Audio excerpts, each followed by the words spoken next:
In the morning when I rise, give me Jesus.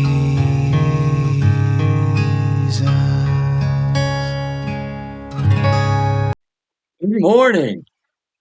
So yesterday we saw how the angels at the tomb, when the women went to anoint Jesus's body, told the ladies that Jesus had risen indeed, just like he said he would. And the angels said to the women, "Run and tell the disciples." Well, they didn't do it because they were afraid. But Mary Magdalene, she wasn't afraid. Why would she be afraid? She had been horribly demonized. She was miserable because the demons were having their way with her, and Jesus completely set her free. Other gospels say that Mary talked with Jesus directly. And so she ran and did tell the disciples, and they said, "Even though you've seen him, we don't believe you." Well, that's where we pick up the story today. We're in Mark chapter 16, and I'm going to read verses 12 and 13, but then I'm going to go to Luke because that's where the story is that's being referred to. So Mark 16:12 says, after that, Jesus appeared in a different form to two of them while they were walking along on the way to the country.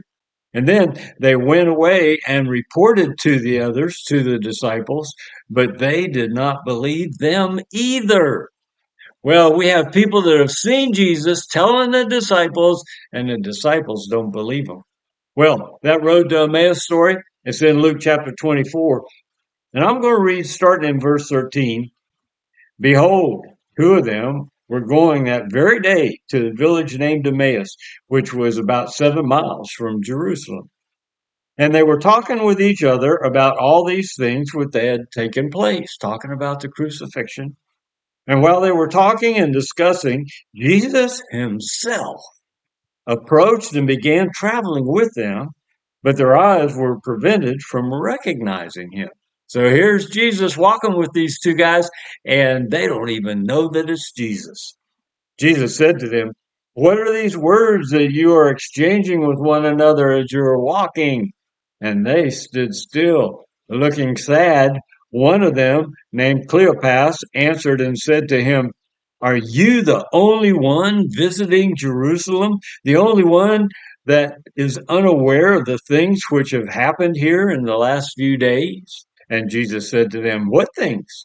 And they said to him, "The things about Jesus, the Nazarene, who was a prophet, mighty in deed and word in the sight of God and in the people, and how the chief priests and the rulers delivered him to be sentenced to death and crucified.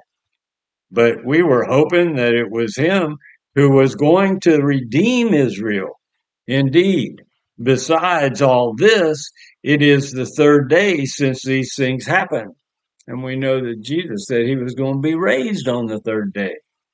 Well, beginning with Moses and with all the prophets, Jesus explained to them the things concerning himself in the scriptures.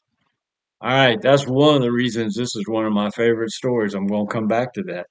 And they approached the village where they were going, and he acted as though he were going further, but they urged him, saying, "No, stay with us, for it is getting toward evening, and the day is now nearly over." And so he went in to stay with them. Well, when he had reclined at the table with them, he took the bread and he blessed it, and he broke the bread and began giving it to them. Then their eyes were opened and they recognized him, and he vanished from their sight. Now, here's the second reason why I'm so excited about this story. They said to one another, "Were not our hearts burning within us while he was speaking to us on the road, while he was explaining the scriptures to us?" And then, just like in Mark, they got up that very hour and returned to Jerusalem and found gathered there together the 11 and those who were with them. And they said, "The Lord really is risen indeed."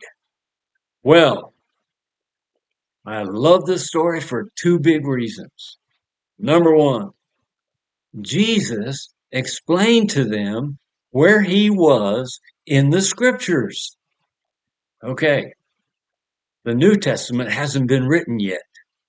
He's talking about the Old Testament scriptures.